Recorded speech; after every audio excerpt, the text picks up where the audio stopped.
I'd like to invite our second speaker, Dr. Chandan Jha sir.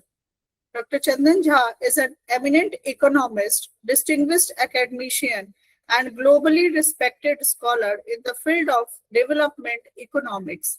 Currently serving as the Associate Professor of Finance, the prestigious John K. Purcell 65 Endowed Chair, and the Chair of the Department of Accounting, Finance, and Economics at the Madden College of Business and Economics, Moyne College. Dr. Jha has made remarkable contributions to the study of culture, political economy, finance, and institutions in shaping socio-economic development. His insightful research on corruption, gender norms, and financial development has been published in internationally acclaimed journals such as the Journal of Economic Behavior and Organization, Journal of Population Economics, Economic Inquiry, and World Development. He is also the co-editor of the celebrated volume, The Political Economy of Corruption, and the forthcoming Rootless publication, Corruption and the Sustainable Development Goals. With utmost respect, I invite Dr. Jha sir to come forward and address the gathering.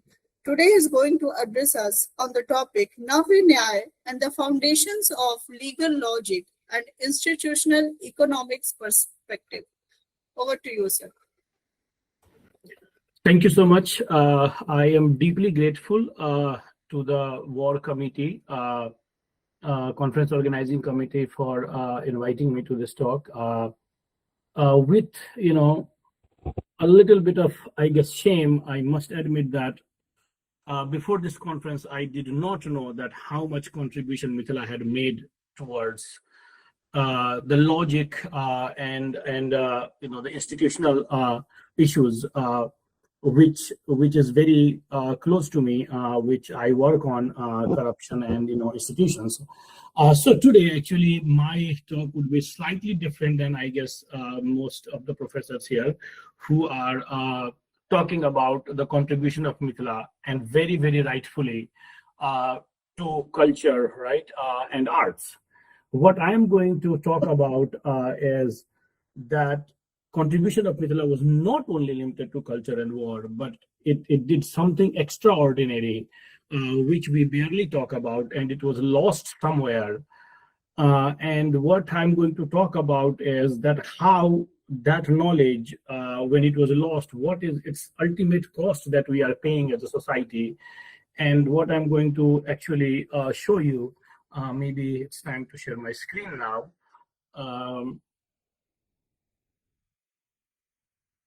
All right, here.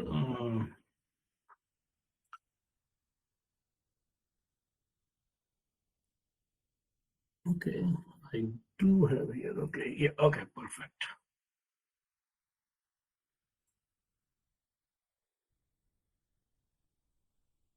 All right, let me just share screen one.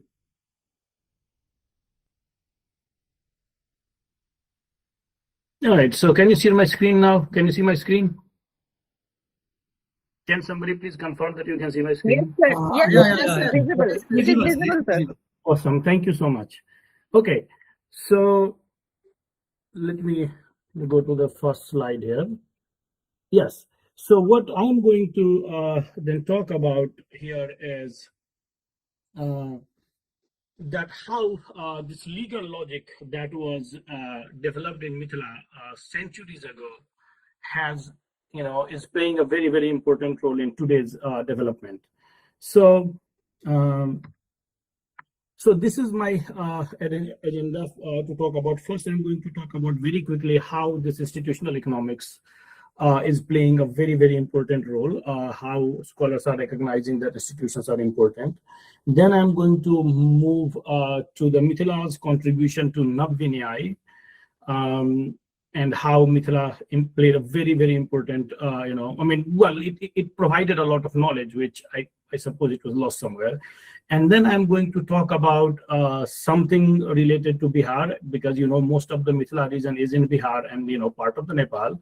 I myself from Bihar and Mithila region, I have seen a lot of these things, and I'm sure that many of you will relate to it when I'm going to talk about it.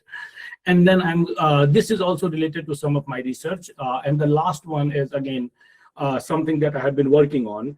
And as I said, none of these studies that I have worked on was actually linking or does a link to this philosophy that is coming from Mithila, but it is very, very closer and similar, and therefore it shows that how Mithila scholars were much ahead of their time. So let me start with something like there are two Nobel, well, rather four Nobel laureates here that I'm going to talk about a little bit. One was the Douglas North, who won 1993 Nobel Prize in Economics. And the idea is, and the other is Moglu, Johnson, and Robinson. These three people won Nobel Prize in 2024. And they showed, or they at least underscored the role of institutions in economic development. So broadly speaking, the idea is when we talk about the institution, right, we want to know that what are the rules of the game? What is it that I have to do, and what is it that is legal, and what is it that is accepted? So that could be one is the formal laws. In today's time, formal laws are the most important part. And before these formal laws came into existence, there were like some kind of the cultural norms that were accepted. Now, if these rules of the games are not defined, or if the rules of the games can be broken, then there is a problem, because if there are certain people who can, let's say, break the rules of the game, then that will disincentivize other people from participating in the game, let's say, to begin with. So in the simplest sense, let's say that I want to start a business. But if somebody can simply come and take away my business, okay? If somebody can forcefully throw me outside my own business or my house, then I have no incentive to build a house in the first place. Something that economists call investment. I don't want to make an investment if anybody can take it away anytime. And so for the society, investment is really, really important. If you want to live inside a house, you need to make a house. But if I make a house and anybody can come and break it without any consequences, then I'm not going to make the house in the first place, because it takes effort and resources. So that is the idea. Something called, what economists call, property rights. So property rights are that what kind of rights I have related to certain property that I have accumulated over time. And it has been shown, which is very, very logical, that if I have strong property rights, if I have the ability and the right to protect my property, and if it is protected by the state, something called the rule of the law, then people are going to work harder. They are going to invest that money for the future rather than consuming that today, and that will build the foundation for the prosperous society. So now it is one of the undeniable truths in economic development. So interestingly, what we are talking about today, or in the last 10, 20, 30, 40 years, this was talked about several centuries ago in Mithila, when Ganges Upadhyay's Tattva Chintamani essentially provided an intellectual toolkit for this legal procedure. Today we have in economics, or something called public choice theory, which basically says that when we elect governments, right, or the rulers are not necessarily going to be thinking about the benefit of their state or their citizens, but rather they are also self-interested individuals, and therefore there should be some kind of control over them, or there's some kind of rules that we should all follow. Interestingly, these things were proposed by Ganges Upadhyay and the other Mithila scholars in the 13th century, like over 700 years ago. So what happens? So essentially, one of the problems that in the society could happen is the ambiguity. Because when you have ambiguity, when the rules are not clear, then there will always be certain certain actors who like to take of the vague laws, the vague codes. Okay, and then it becomes very, very difficult to monitor or hold anybody accountable.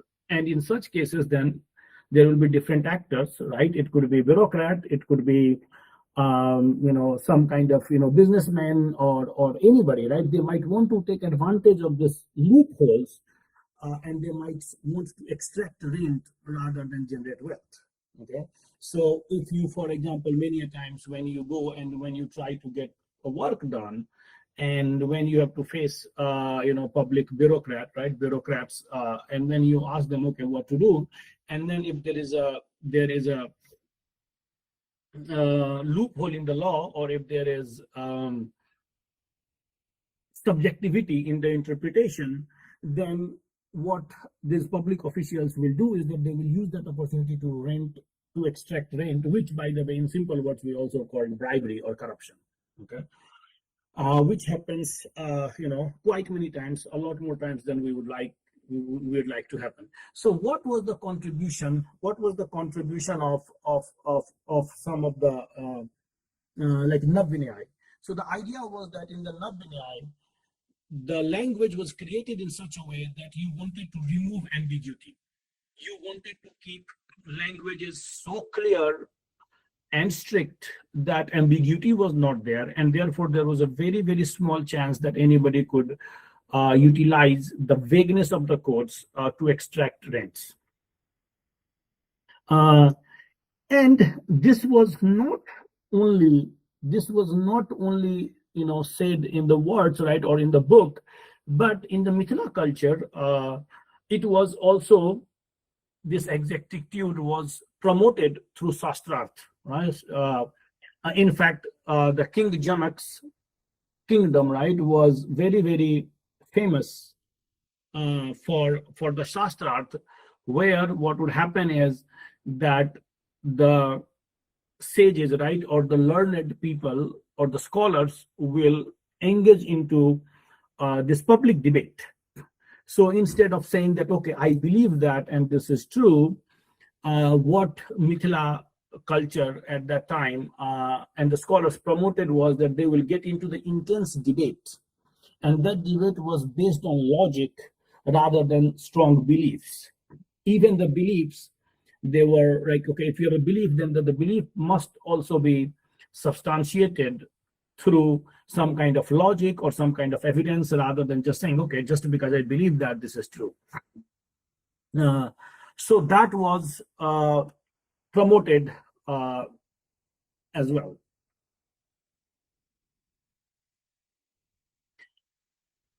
So so this logical grammar, right, the language that was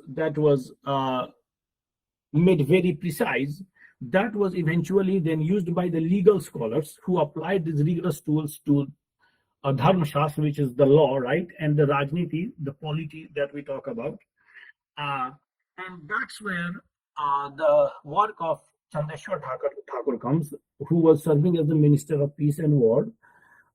He authored this Rajniti Ratnakara, which essentially provided a lot of rules and regulations and or codes, essentially, that even the ruler or the king, right, is not actually the source of the law, but they are the custodian, or they are subject to institutional constraints as well.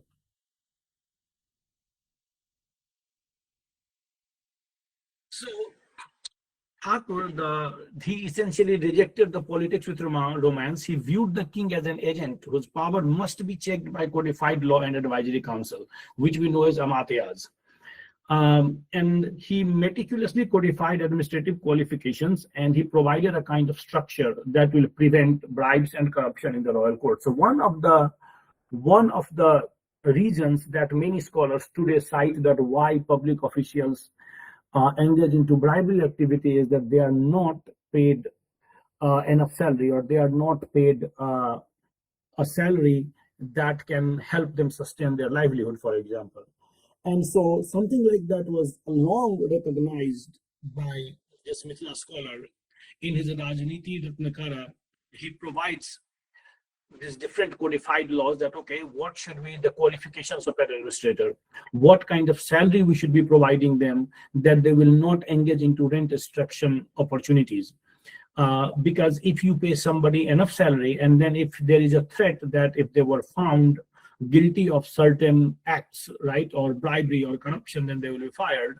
Then if their salary is high enough, and if they cannot imagine they are going to get a similar job once they are fired from here, then they will not engage into the corrupt activities. So some of these were applied long time ago. A lot of guidance was provided in Rajniti Ratnakara by Chandrashwar Thakur, which is very similar to the rent seeking that we call. If we really compared, for example, some of these diagnostic dimensions of the 20th century public choice theory with the 700 years ago in the Rajniti Ratnakara, we see a lot of things that are very similar and that had already been said. So, for example, if we look at the sovereign, well, how do we want to see the sovereign?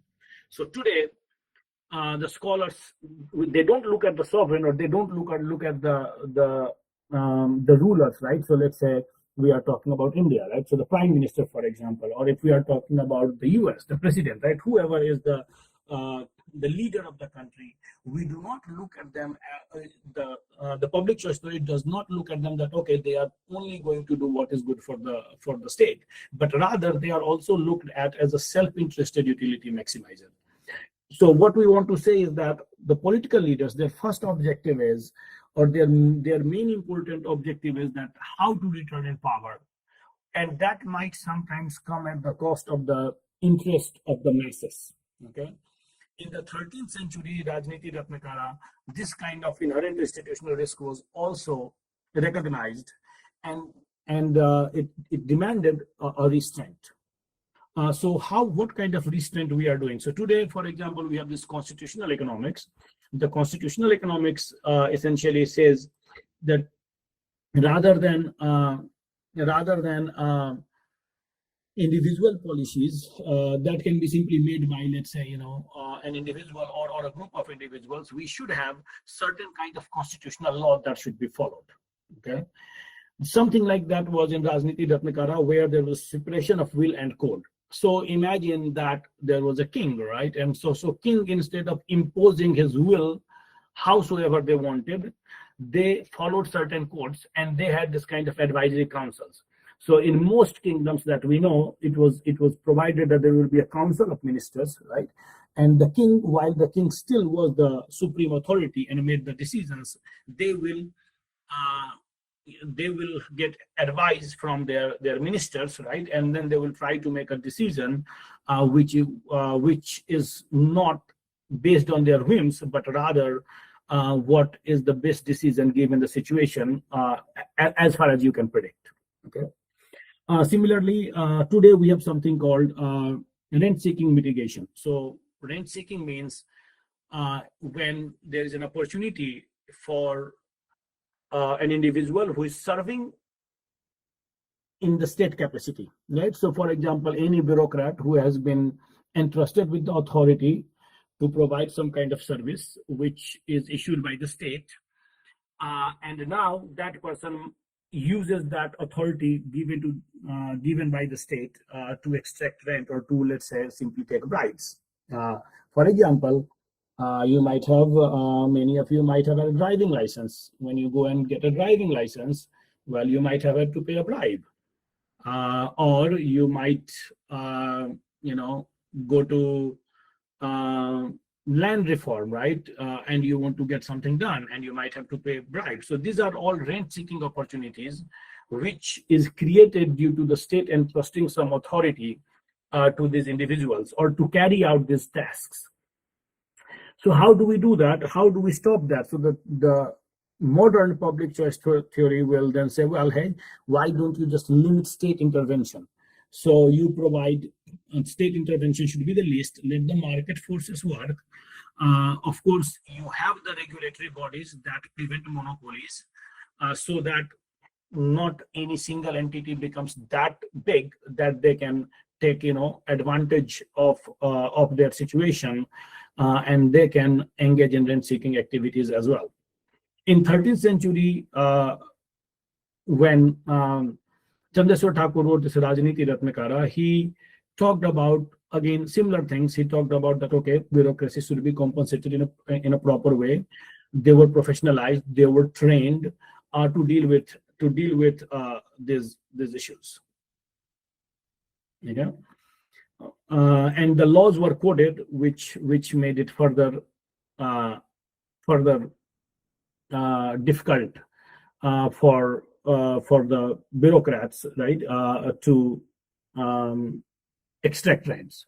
So again, something like this. So before Chandeshwar Thakur institutionalized a mandatory system of advisory councils, simply the sovereign can do whatever they wanted.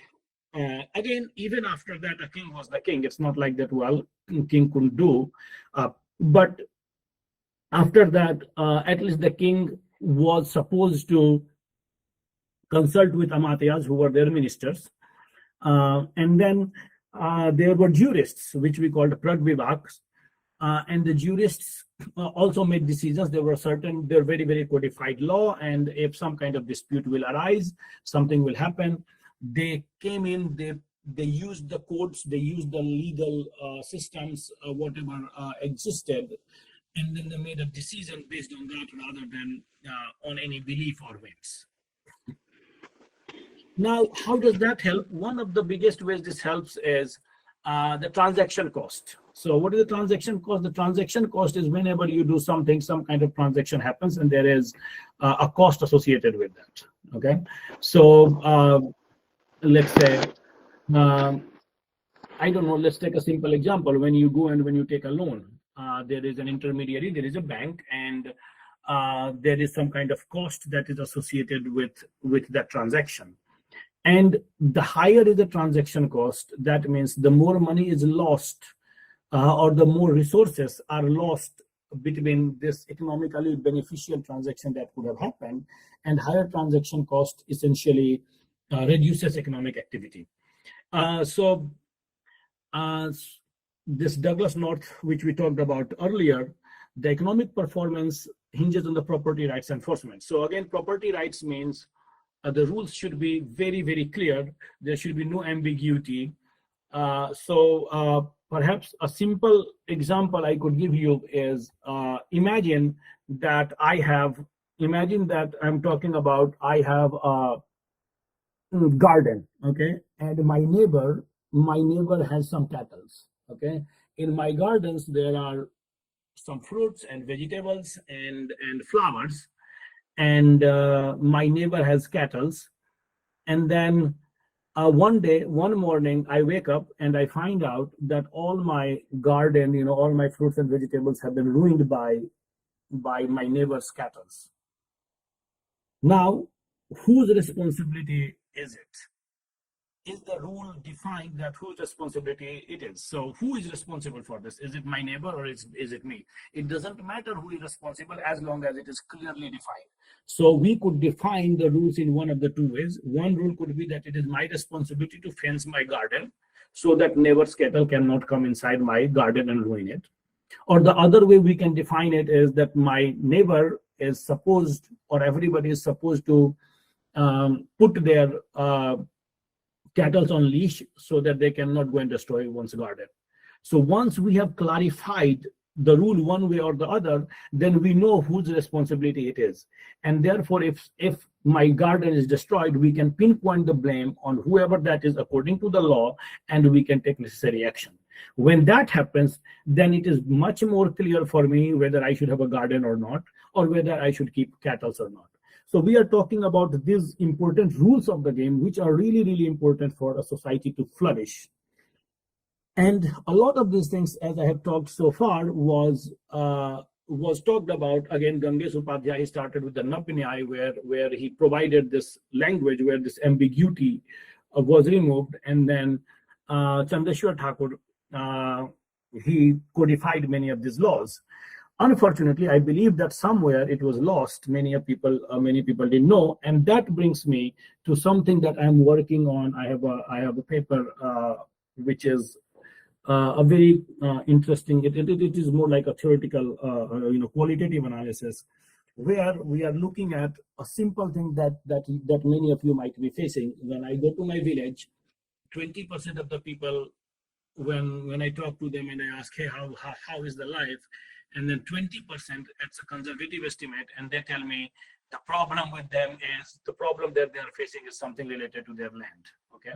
So how can we, I mean, well, if I'm sure that if the screen was on, if your cameras were more, I'm sure that some of you are smiling right now, because no matter where you are having this kind of issue with, I don't know, maybe your uncles, your chachera bhai, and something like that. Okay, so what is it and what is happening here? So to give you an ideas, right now, for example, in Bihar, suppose that you wanted to buy land or sell land. The rule is still governed by 1908 Registration Act. As you know, we talked about colonialism just a little bit. Dr. Satyan just spoke about it a little bit. 1908, we know that India was colonized by British, and they brought this 1908 Registration Act. In that Registration Act, you could sell a piece of land and you didn't have to prove that the land was yours. Now, what will happen? As you know, it regularly happens that the land belongs to somebody and somebody else sells it. What happens? That gives rise to the disputes. The registrars are not required to ask for the document. In fact, they simply don't do it. They are not required, and that gives opportunity to land mafia. Now, imagine if we had followed the historical necessity of the Thakur's codification. So if we had followed its codification, it would have helped quite a bit. In our other thing, by the way, that was something called Panji Prabandh. Panji Prabandh essentially did the genealogy of the people. Now that is important too, because that allows you to track the title system. Okay, again, something that was developed, it could have been used or applied in different in this context. So anyway, so what happens here? Let me give you an idea. And I know we are talking, it's mostly humanities here. I'm a social scientist here, as you can see. But I'm just giving you an idea. 46% of all murders in Bihar happen because of land disputes. Okay, 46%, nearly half. Okay? Now, land disputes are so common in Bihar that this is causing more than half of the criminal cases in the court for more than 5 years, and over 41% of the civil cases. What does that mean? It means that you are essentially denying justice to the poor people. Poor people do not have the resources and the money to fight these cases, and eventually they end up giving their land to the land mafia or whatever. So why are we having these problems today when we have something about institutions, something about land recording, or Panji that existed 700 or 800 years ago? Because we did not follow some of those things. And now when we learn from this, from the Western culture or from the Western literature, when we are learning about these institutions or whatever, now we are trying to fix these issues. Okay. So this creates something, the protection gap, as we say. Now, indeed, if the Chandeshwar Thakur's loop property system, he talked about, if we used his ideas and if we applied in this context, then we would have a very rigorous efficiency standards and continuous title tracking system that would not have let the disputes that we see today happen in such manner. I know I'll be quick. I'll take a few more minutes. I also wanted to talk about just a little bit about the property rights, which I have been talking about so far, how it is in economic development, how does it play a role in economic development. So this is another one of my paper, which is under review right now.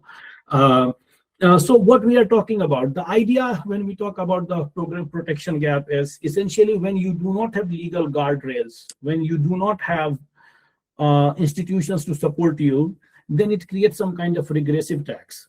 What happens is that if I'm rich, I can protect my resources. I can buy protection. I can buy, if you want to say, I can buy the legal protection. On the other hand, the poor are left without any kind of protection, and that creates economic inequality in the society. So what am I talking about? Imagine, for example, right now we are talking about financial development. India is a developing country now. Many of us now have bank loans, which we didn't have. But the idea is that what are we going to use the bank loan? Now imagine if I can borrow 5 lakh rupees to start a store. Okay, and if I know that legal system is really strong, nobody can come and uproot me from my shop, I am going to do that. But what if I take a 5 lakh loan, I start a business, and then next day 5 people come ask me for the, what you call, protection money, or if they take away stuff from my shop, they ruin my shop. I'm never going to start a business. In other words, but what if I'm a really, really wealthy? What if I can borrow not 5 lakhs, but I can borrow 50 crores, and then I can spend 50 lakhs to buy protection for myself? Then I'm going to do that.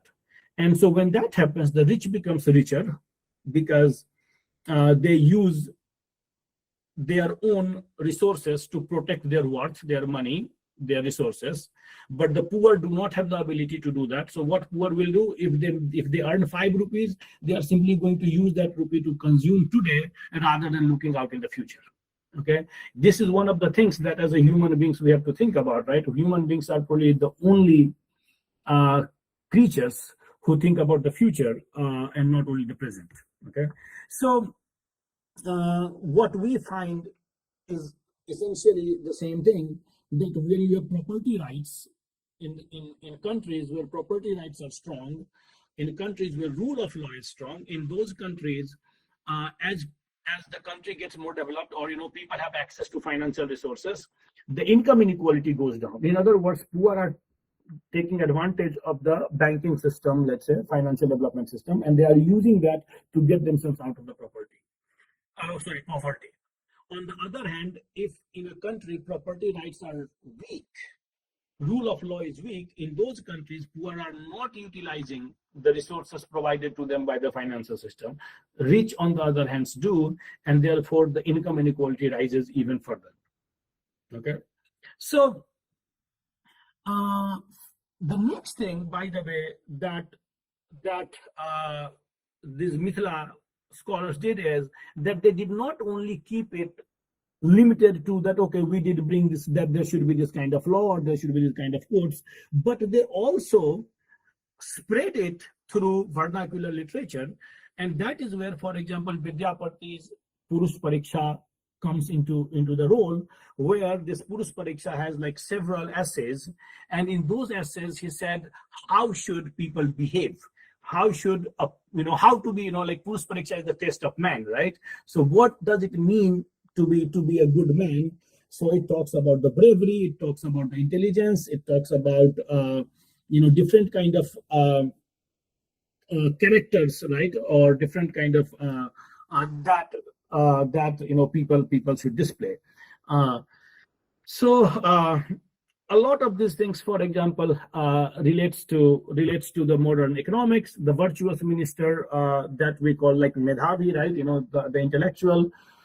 Traditional ethical interpretation was that they possess moral wisdom and loyalty. Today, it can be linked to agents who are aligning personal utility with state, stability. What about the corrupt subordinate? Well, when we talk about corruption, then this is one of the characters that was said, okay, that's not a good character. So all of these things were talked a long time ago, and they were promoted through this literature. So what can we do after this? So one of the things, when I looked at, when I was doing research on this part here, what I found out that there's a lot of knowledge that is buried, and a lot of this might be in Sanskrit, and as we know, right, very few of us have the ability now to read the Sanskrit text and absorb that information. However, today technology also allows us to take that information, for example, right, and transform it, digitally transform it, and make it accessible to a lot of people. And I think that would be a worthwhile investment in this global intellectual capital, because a lot of this information or wisdom is hidden in these texts. So I think that's where I will stop.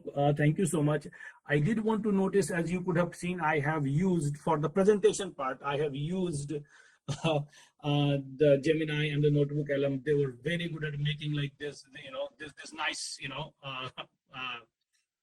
PowerPoints and slides for me. So thank you so much.